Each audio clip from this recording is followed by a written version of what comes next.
Hey, thanks for joining me. Let's continue with Wolverine, issue 50. I haven't exactly been doing these comics in order, but I mean, I don't have the entire run. I'm mostly interested in looking at the Marc Silvestri artwork. But issue 50, this was touted as a big deal. It's a big-sized issue, and you know, the comics world likes to make big deals out of like issue 25 and issue 50. Like every, 100 is a big milestone for a comic, so half of that, and then half of, we all get it. They got to make a big deal out of these things somehow. So this is touted as a big deal. When I go back and look at it, I don't know if there's anything in here that was really that big a deal. It's more just kind of standard Marvel Comics X-Men type mystery with a few answers given and even more questions raised, all of which, if they ever get answers for it in the future, it's years later, if ever. It just kind of becomes just a bunch of noise in a way. But at the time, it was pretty exciting. Wolverine was my favorite character, and Marc Silvestri drawing with Dan Green inks is always going to be a great time.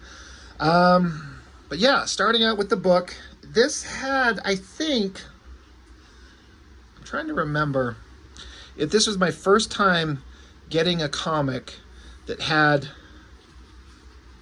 what they call a die cut cover.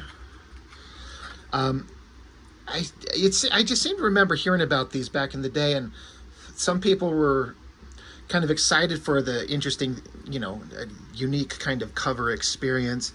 But a lot of people would complain about it just increases the cost of the book. It makes it more expensive, and therefore, you better make the content of the inside of the book really, really good. But a lot of people would say that these things are just unnecessary, and I get it. I'm not necessarily disagreeing with it. From just kind of an aesthetic kind of point of view, way after the fact, I kind of dig that shit. You could see how maybe it could be flimsy if you're not careful with it. I've been very careful with my copy, but to have a cover that's been ripped into, it got 3 shreds from Wolverine's claws, that's pretty neat. I mean, I gotta be honest, I think that's pretty slick. And then flipping it open, it's a bunch of images of various things from Wolverine's past. It's obviously, it's supposed to look like a file folder. Priority clearance only, not to be seen by Major Logan, Weapon X file. And then you flip it open. The image of when he went to Japan, was going to marry Mariko. Some random picture of Wolverine with what can only be, is it Victor Creed? Sabretooth. Book of matches from the Princess Bar. Wolverine fishing with the North Star? No, is it? Vindicator? The Canadian super team, the guy and the girl who kind of, I think they found him when he was missing his memories. I guess he was part of the CIA at one point. He's part of the Canadian Secret Service. I always thought that this image right here was interesting. If you can see it clearly, it's showing like his adamantium skeleton, but it's drawn in a very interesting way where that metal is not bonded to the bones in a precise, clean skeleton kind of way. Like it's almost like the metal went on and kind of got chunky and distorted inside his body. And I'm like, is that supposed to be what's a representation of what's actually inside of him? Like, let me bring it up closer. See, that's not just a regular skeleton. It's like the metal, like it got injected, it kind of went imperfect and kind of clumped up in places. And I thought that was a really interesting, like, is that what that's supposed to be inside Wolverine? Maybe. But then there's a shot of him fighting some robot thing. What's that? We'll get into it. This is the Shiva scenario, part 3. But we get what is oftentimes, depending on how it's printed and kind of the methods at the time, some of my favorite looking stuff, which is kind of old school comic coloring on newsprint, and it just looks really good. Larry Hama script, Silvestri on pencils, Dan Green on inks with help from Hilary Barta and Tom Palmer. So this whole thing's been building up to some kind of like building to revelations of secrets in Wolverine's past, which has always been the big mystery, because he can't remember them. There's always been glimpses and microscopic moments here and there of what Wolverine's past actually consists of. And the more that the writers would delve into that, the more they just seem to add more and more layers of mystery. It's like this unending layer of mystery with no end. And it honestly, to me, in retrospect, just starts to get boring. It's like there's no end to the amount of mystery of his past. It always has to have some other kind of extra added layer of horribleness that's gone on. And it gets kind of dumb. Like, just simplify it. Yes, he lost his memory, but just leave it a mystery, for God's sakes. I've made that argument a bunch of times. Wolverine's origin should be a mystery, and we never know what it is. We just have some basic hints. But anyway, Silvestri draws a great Wolverine on a bike, plowing through the city, almost running over a couple of hot ladies. He literally rides into a hotel, through the lobby, up some stairs, and into an elevator. This is wildly unnecessary, but I guess it makes for visually interesting times. I gotta say, like, as a guy who likes to draw and wants to draw comics for a living, if I was handed a script and it says splash page, Wolverine riding a motorcycle through crowded New York streets, meaning buildings, cars, people, barf. Page 2, he rides up to a hotel lobby, rides through the lobby, so you have to draw all the interiors, all the people, have him on a motorcycle going upstairs and into an elevator. I'd lose my mind trying to figure out how to illustrate that. Like, it would be really complicated. But I almost said Wolverine. Silvestri, he finds a way to make it work. Like, he just draws an awesome shot of him riding the motorcycle and does some basic stairs. You don't need the rest of the background behind that panel, because you already get it, because you've been established where he's at. And then as he heads down the hallway to an elevator, it's really basic, like, boxy shapes. So it's kind of a testament to the storytelling ability of Marc Silvestri, who I think is an absolute genius. You understand where he's at and what he's doing. It doesn't have to be, every panel doesn't have to be a masterpiece. It just needs to be good enough to tell the story and move on. And that works. So it's jumping back and forth a little bit from Wolverine talking to Forge about some stuff that's in the past. It says then, and then now it's him in the elevator riding up, and whatever he's talking about with Forge. He's getting some information about the shield helicarrier. How do they resupply that thing? Basically, Wolverine's looking for a way to sneak onto a shield helicarrier. Wolverine's got some words to have with Nick Fury. So I always thought this part was kind of interesting. He's in the elevator with the girl, getting a ride to the top, 20th floor, 40th, 60th. And so this lady, she's here. It's against the law to smoke that nasty cigar in here, and you really should take that greasy machine up the freight elevator. So Wolverine says, the cigar ain't lit, the scoot ain't greasy, and the freight ain't my cup of tea. And he says, besides, they're expecting me to take the freight. So he's like, this is part of a plan to sneak his way through this building. But he's, yeah, my cigar is not lit, my motorcycle isn't a big greasy mess, so shut up. So now we cut to the shield helicarrier. There's another thing that I couldn't imagine, of just like, what a pain in the ass. Because if you draw it, it's got to be a giant picture. It's got to be a big image. It's got to be a combination of an aircraft carrier with all kinds of other technological stuff below it. What a big pain in the ass if you're not, like, you don't find joy in drawing machines and vehicles. But yeah, we cut to the helicarrier. Fury's there, and they're just chit-chatting back and forth. Meanwhile, Wolverine, he's establishing, Marc Silvestri is, like, the helicarrier is here, and then there's this building in the distance with this kind of slanted rooftop, which we get back into here, where the helicarrier it's docked, actually, at this building. I guess the helicarrier can just float there, and they're like docked and bolted, because it shows it here that it's got cables connected to the building. Like, this is a place where they refuel. So it's an interesting idea. So Wolverine's trying to get his ass up there. So, um, soldiers are tracking him down to try and stop him coming out of the elevator, but Wolverine's now pushing his bike up the stairs. Now he comes out on the top of this building, and you get a down angle at the helicarrier. So he takes his bike and rides it down this slanted roof. He's like, Wolverine says, I always knew watching those Evel Knievel specials would come in handy someday. A real wealth of practical information. So he bounces off the thing. Now his bike is jumping through the air, and Fury sees it coming. And one of these, his shield agents says, no need to duck, sir. These armored Lexan laminated windows can take a direct hit from a titanium jacketed, depleted uranium 30 millimeter cannon slug, saying this intruder is going to splatter on the bug like a windshield. And so Fury says, you ever hear of adamantium, Lieutenant? So Wolverine, of course, pops his claws. Great shot of him, big muscular arms. And somehow he slashes the window and busts through with his bike, all in kind of perfect sync to... I mean, this wouldn't work, but it's a comic book. It's pretty visually exciting. And man, Silvestri knows how to make it work. So drops his bike in there, and a great shot with Fury standing there looking tough, and Wolverine's appropriately the short little guy that he's supposed to be.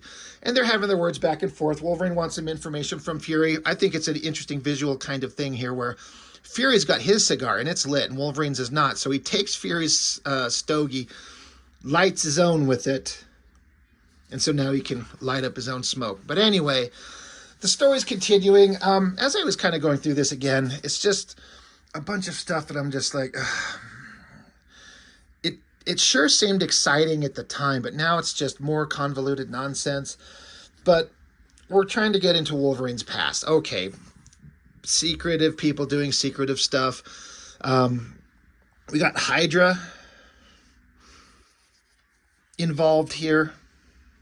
Somebody secretive. Who could this possibly be? The next day, Wolverine's in Washington. He's trying to get a meeting with somebody. Oh yeah, I think this is supposed to be the bald guy with glasses from the Weapon X program. He's missing a hand, which I think happened in the Weapon X book. Somebody can clarify that for me if I've got that wrong. But once again, just digging the Silvestri artwork. I mean, the script, you got to draw Washington, D.C., and then put Wolverine in an office and, having it out with the secretary. And I thought that Silvestri drew this secretary lady really well. Let me bring it up close here. This shot of kind of the attitude on her face, that lower lip out there. And so Wolverine's demanding that he sees something. And she's like, there's no such person. There's no such section. So get your knuckles off my desk. And he's like, oh, yeah, well, I got good information that blah, blah, blah, this does exist. So Wolverine's going to go through the door. And so tough girl, secretary girl, is blocking his way. And, of course, Silvestri makes her look kind of hot. And then she's telling him, you can't force your way through these doors. There's still plate under there. And Wolverine says, you ever hear of adamantium, lady? So he pops his claws and stabs it through the door. And, again, these expressions on this girl's face are fantastic. Silvestri is just the best. So Wolverine tells her, if I want to go one-on-one with the guy, these doors ain't stopping me. But I'm going to nail him legally, so just let him know I'm on my way. And then inside is this bald scientist guy, and on his computer it says termination parameters for Project X. So the implication is that he's got files on what it would take to kill. It says Project X. That's got to be Weapon X. That's got to be ways to kill Wolverine. So they're even referencing that not even Shiva can stop Wolverine. And he's like, shut up, quit your whining. We got to get ready to go to Canada. We want to be sure that Shiva does the job. So now cut back to, we got the X-Jet and got all the X-Men in the cockpit. God, I can't help but just kind of, my mind is wandering slightly about the artistic ability it takes, because Silvestri's a genius, how the skill required to draw a jet flying through the sky and a whole bunch of team members in the jet flying it, and making it feel like an environment that's appropriate. So you got an awesome looking jet, you got Cyclops and Jean piloting it, you got Jean like focused on what's ahead of her, you got Cyclops here working the controls, they got seatbelt harnesses in, you can see a indication of the window outside, and then there's a bunch of technological nonsense going on all over the place. Jubilee in the back putting her rollerblades on, Professor X is back there. It feels like an environment that makes sense, right? And it's just showing how good he is. Now, let's take another artist who, as of this recording, I have not actually recorded a video on this next book I'm going to show for comparison, but another artist who thinks of himself as the most badass artist on the history of the world and one of the best artists out there, and he's just so damn good. The guy that drew this book, who just did in the last couple of months, as of this recording, his book starts out with a jet flying through the sky. You tell me which one's better.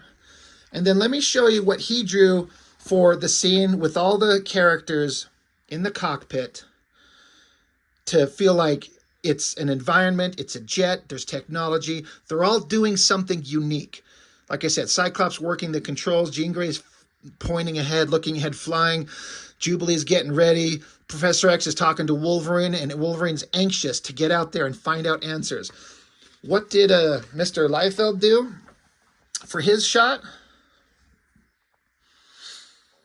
I mean, yeah, he took up 2 pages. This is like only a third of 1 page. He took a double-page spread with all this space and just drew half-body shots of each one of them, and then put this like rectangular shape behind them to call it a seat, and this dark silhouette blocky shape under it. And that's what he did. And he thinks of himself as one of the greatest modern artists working today, and everything he does is genius. Like, come on. It's laughable how bad this is. Boy, I can't wait to get into this book. This is so stupid. Anyway, look at the brilliant genius that Silvestri is. Anyway. So Wolverine's going to go investigate this thing. There's a lot of dialogue back and forth about this thing and that thing, and I got to go find this out. It's a key to the mystery of my past, and it's as important. And they're all worried, understandably, about the state of Wolverine's mind. Yeah, like even, I almost said Psylocke, Jean Grey here, in her mind, she's saying to herself, she's thinking to herself, she says, look at you, Wolverine, the costume change, your very mannerisms, it's as if you're reverting to the man the X-Men first met years ago, and that frightens me. So Wolverine's kind of having a rough go of it. And like I was saying in the last issue, issue 49, Wolverine was in his brown and tan costume, the one I liked a lot better, and he ripped it off. And I was saying, this is the last time you see the brown and tan costume. From there forward, he's in his yellow outfit, which seems to be the one that everyone kind of thinks of as the main outfit that Wolverine should be in. And I don't. You know, this is young, kind of reckless Wolverine. Brown and tan costume was a matured Wolverine who's been through some shit and was more confident in who he was. And that's the Wolverine that I like.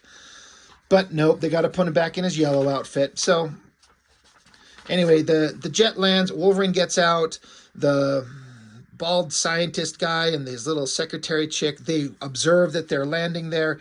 They know that they're coming, so they jump into their own little hovercraft, like, okay, no, this is Hydra. They're also watching what's going on. Everyone's watching what Wolverine's about to do. And so they get to this building, and they go through it, and the entire building is set up like a big soundstage, like a movie soundstage, with like flimsy walls meant to just be backgrounds in a movie scene. And so he's like, they're making movies here, but no cameras. Is that what my past is? A cheap movie? So he starts chopping his way through these movie sets, and it's all things that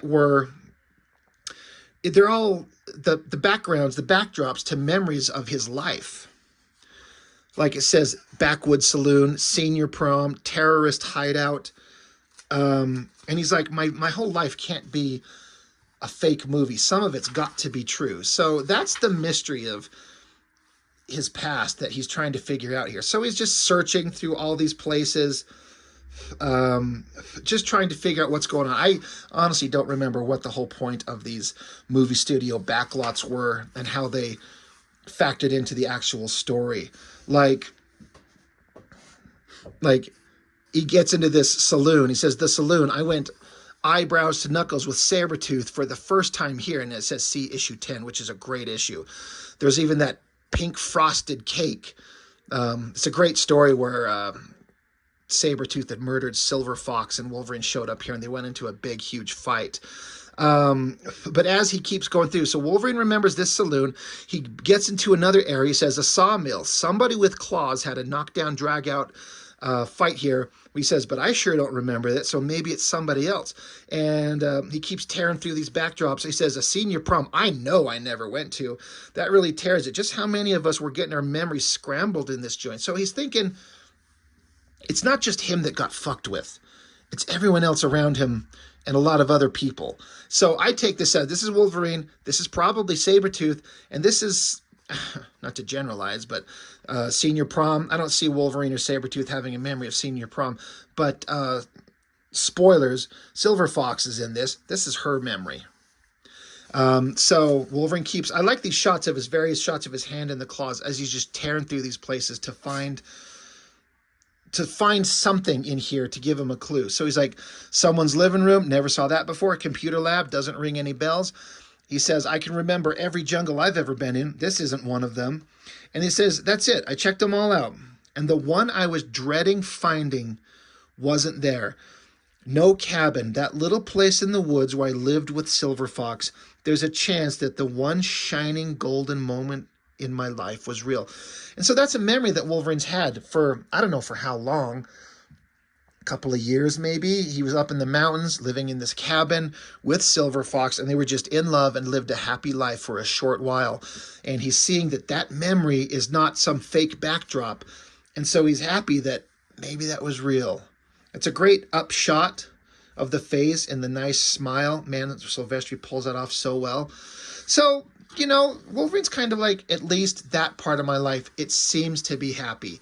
And back on the X-Jet, inside the cockpit of the jet, Professor X, he mentions, like, you know, I just picked up a mind wave from Wolverine of the most pure and utter happiness from him. He's doing okay. We don't need to divert precious time monitoring his state of mind when we've got all kinds of other stuff to go through. Once again, look at this great shot of the X-Men in this cramped cockpit. Do you think certain other artists would dare to draw anything that complicated? Not that they wouldn't dare to, said he literally can't. I'm really enjoying all the expressions that Silvestri is able to do. Look at, like, it's a very small drawing, like, and so you can see compared to my finger to see how small that drawing is. But Jubilee yawning there, and then kind of bored there, and the look of concern there. Silvestri can do it all. But they're concerned about what he's doing, and Jubilee, you know, their whole story at this point, they had kind of bonded big time in past issues of X-Men, and so she just wants to be there and help him out. But they're like, look, sit down and start working on the computer. You got numbers to crunch. Like, help us out. Like, we're working on a plan here. So, of course, there's this really nice glossy paper ad right in the middle of the book for frickin' video games. Back with the scientist guy and his little lady helper busting into walls, going into some secret lab, and they're activating their kind of the way that they're going to hold Wolverine off. The lab, and they're observing him. They've got computer monitors and everything. They know that Wolverine's coming for him, so they're trying to prepare.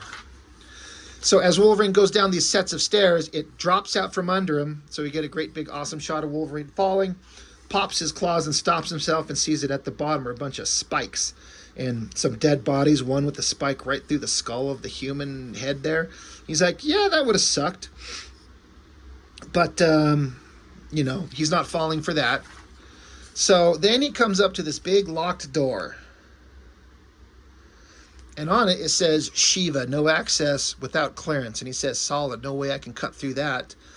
Um, and so the scientist guy is saying this is what stopped the other one. He couldn't get into the vault. We were able to reprogram him, put him back into the pool. A shame to lose this one. He's so special. So I wonder, they're talking about someone else, part of the Weapon X program, I guess, had got this far, and he couldn't get into the vault. But they're like, is this Wolverine guy gonna?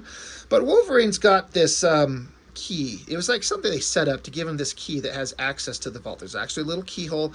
He's able to access it. And they're like, oh, he actually followed the clues. He followed the trail that we laid out for him, and he figured it out. So he's going into the vault. It opens up. He's like, what the hell is this? Bam, punched right in the face.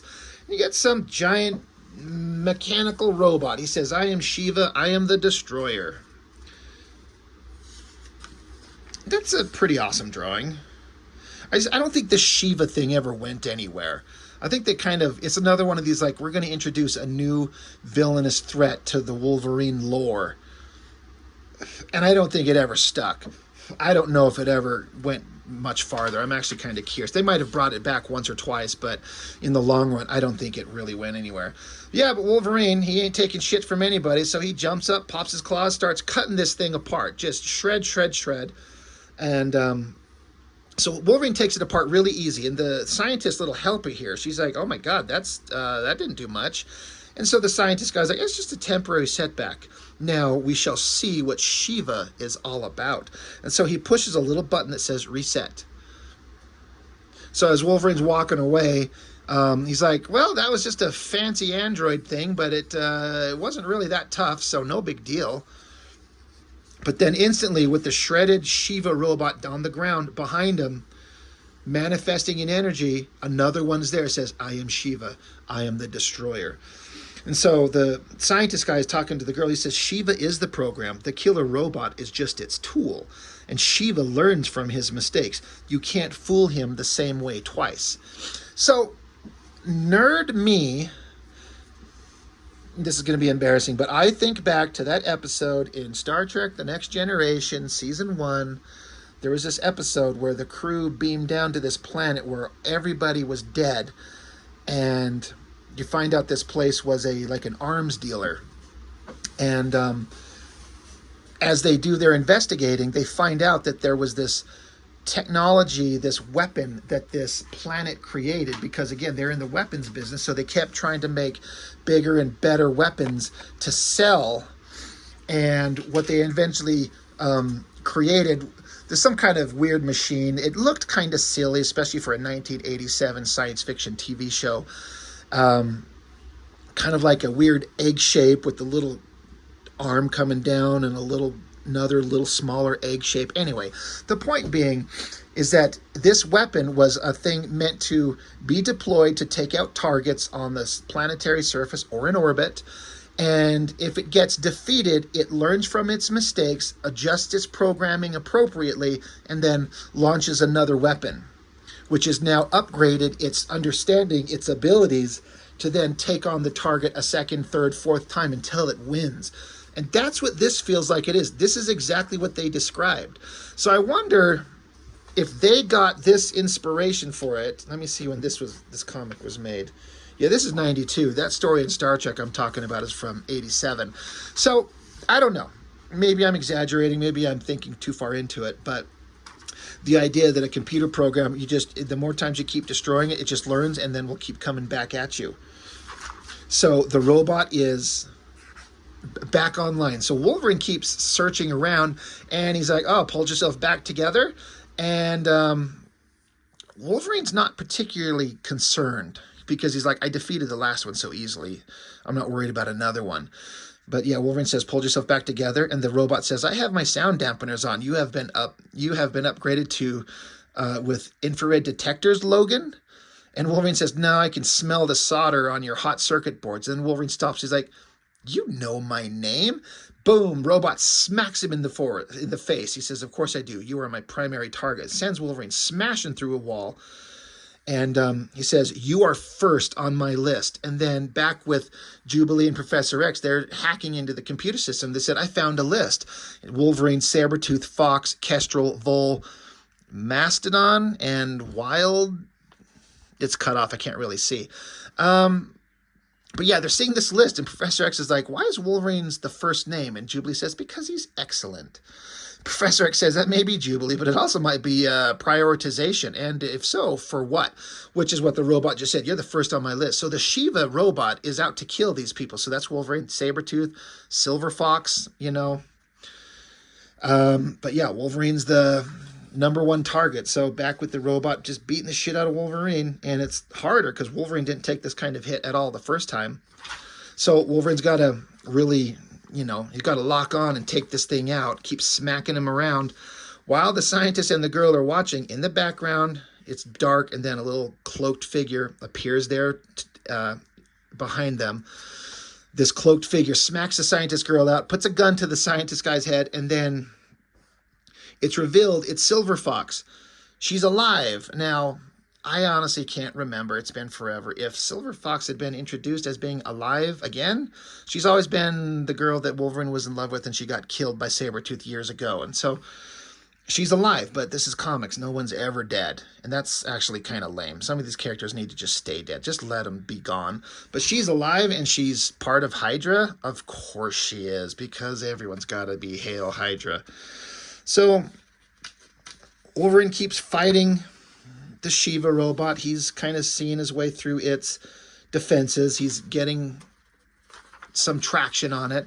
So then Shiva has got some kind of like brain blast to activate implants in his cerebral cortex. So Wolverine's screaming as he has all kinds of memories flashing of different violent events in his past. Him fighting with Sabretooth and CIA, fighting the Hand Ninjas, fighting in probably World War I or II. Are these the oh my god, what's those cybernetic assholes that they had Wolverine nailed up on the Reavers? I think that might be them. Anyway, he's freaking out, and Wolverine wanders back into the stage of the senior prom, and that's where Silver Fox sees. She's like, "That Jim, those decorations, that was my senior prom. Something happened that night that I forgot." So she herself has been manipulated.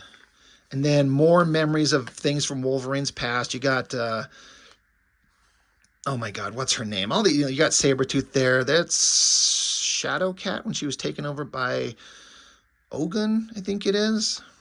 Anyway, we all know these characters, but it's just all to just torture Wolverine. So he's screaming, having a shit-ass time. And Shiva thinks he's winning, but Wolverine, you know, he rallies, stabs up there. Meanwhile, that's going on. Silver Fox she's remembering. Her memories are coming back.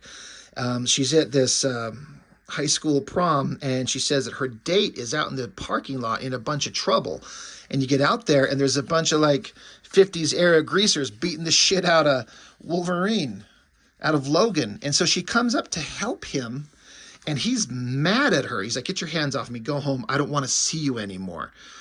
And she's like, "No, he wouldn't have done that. That's a lie. That never happened. But what about the cabin?" So even she is worried that the memories of the cabin are still valid. And then he says that blasted cabin implant, it leaks through the suppression program in every subject. So he's kind of indicating that the cabin thing actually never happened, and the memory of it that Wolverine finds so precious, and apparently Silver Fox too, maybe never happened. But while Silver Fox is distracted, scientist guy tackles her. You know, I mean, you shouldn't drop your guard. So bad on Silver Fox. But Wolverine keeps fighting.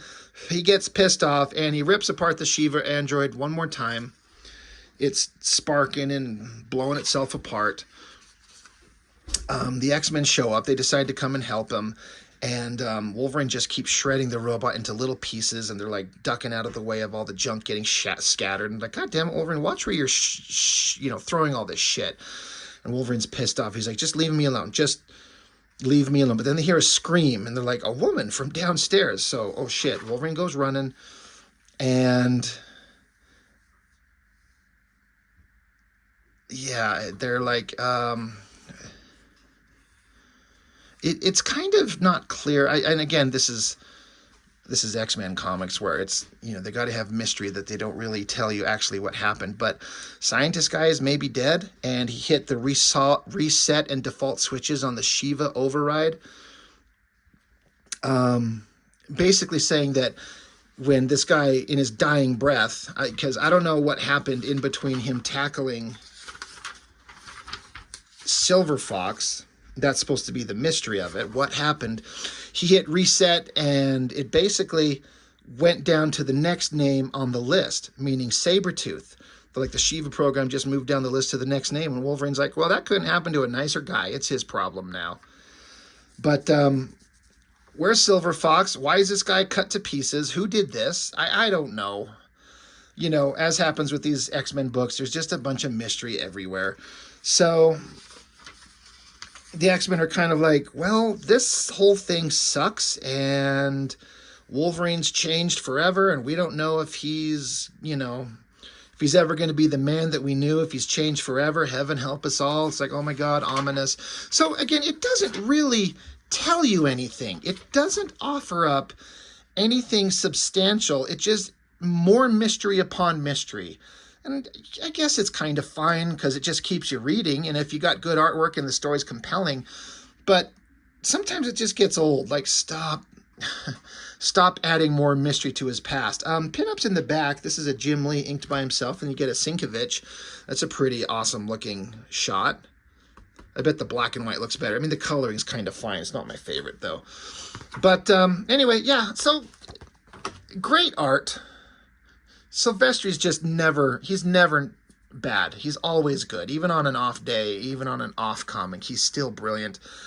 But this Wolverine stuff is just mystery upon mystery and gets old. You get kind of sick of it, personally. It's like, all right, I've had enough of this. So, but we all keep coming back for it. But anyway, if Silvestri's drawing it, I'm on board. So Wolverine, number 50, die-cut cover.